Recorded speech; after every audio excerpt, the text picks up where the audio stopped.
பல்வலி அடிக்கடி வருதா? அதுக்கு காரணம் பல்லே இல்ல.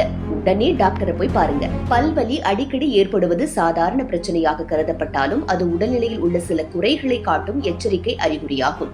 குறிப்பாக உணவில் ஏற்படும் தவறுகள் பற்கள் பலம் குறைவதற்கும் தொடர்ந்து வலியை ஏற்படுத்துவதற்கும் முக்கிய காரணமாக இருக்கிறது. அதிக சர்க்கரை சேர்க்கப்பட்ட உணவுகளை அடிக்கடி உட்கொள்ளும் பழக்கம் பல் மேற்பரப்பை பாதுகாக்கும் எனாமல் எனப்படும் அடுக்கு குறைவதற்கு வழிவகுக்கிறது. இதனால் பல் உணர்ச்சி அதிகரித்து குளிர்ந்ததும் இனிப்பும் உடனே வலியை ஏற்படுத்துகிறது. இனிப்புகள் மட்டுமல்லாமல் கார்போனேட் பானங்களும் பற்களுக்கு தீங்கானவை என்று சொல்லப்படுகிறது. மேலும் தினசரி உணவில் கால்சியம் குறைவாக இருந்தால் பற்கள் பலம் குறையலாம். பால், தயிர், பன்னீர், முருங்கைக்கீரை, எள்ளு போன்ற கால்சியம் நிறைந்த உணவுகள் குறையும் பொழுது பற்கள் மெலிந்து வலி ஏற்படும் அபாயமும் அதிகரிக்கிறது. இது தவிர விட்டமின் டி குறைப்பும் பல் வேர்களை பலவீனப்படுத்துகிறது. உடல் நீர்ச்சத்து குறைதலும் பல் நலனில் நேரடி தாக்கம் செலுத்தும்.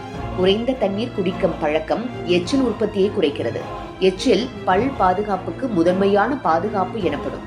எச்சில் குறைந்தால் பல் அழுகை நோய் விரைவாக பரவும் வாய்ப்பு அதிகரிக்கும். மிகவும் குளிர்ந்த அல்லது அதிக சூடான உணவுகளை தொடர்ச்சியாக உட்கொள்வது நரம்பு உணர்வை அதிகரித்து பல் துளையில்லாதது கூட வலியை ஏற்படுத்தும். கடினமான உணவுகளை கடித்து சாப்பிடும் பழக்கமும் பல்வேறுக்கு அழுத்தத்தை உண்டாக்கி சின்ன சின்ன பிளவுகளையும் உருவாக்கலாம். நிபுணர்கள் கூறுவதாவது, நாள்தோறும் 2 முறை பல் துலக்குதல், இனிப்பு உணவுகளை கட்டுப்படுத்துதல், கால்சியம் விட்டமின் டி நிறைந்த உணவுகளை சேர்த்துக் கொள்வது என சில மாற்றங்களை செய்தால் பல்வலி ஏற்படும் வாய்ப்புகள் குறையும். நீண்ட நாட்களாக தொடரும் வலி, இரவில் அதிகரிப்பு, வீக்கம் போன்றவை இருந்தால் உடனே பல் மருத்துவரை அணுகுவது கட்டாயம். அதனால் பல்வலியை ஒரு சில மருந்து மாத்திரைகளால் தற்காலிகமாக தணிப்பதற்கு பதிலாக உணவு பழக்கங்களை சரி செய்து பற்களை பாதுகாக்கும் அடிப்படை முறைகளை பின்பற்றுவது மிகுந்த பயனளிக்கும். பக்குவமான உணவு முறையும் சரியான வாய் சுத்தமும் பற்களின் ஆரோக்கியத்திற்கு மிகப்பெரிய அம்சம் என்பதை கவனத்தில் கொள்ள வேண்டும் என்கிறார்கள் மருத்துவர்கள்.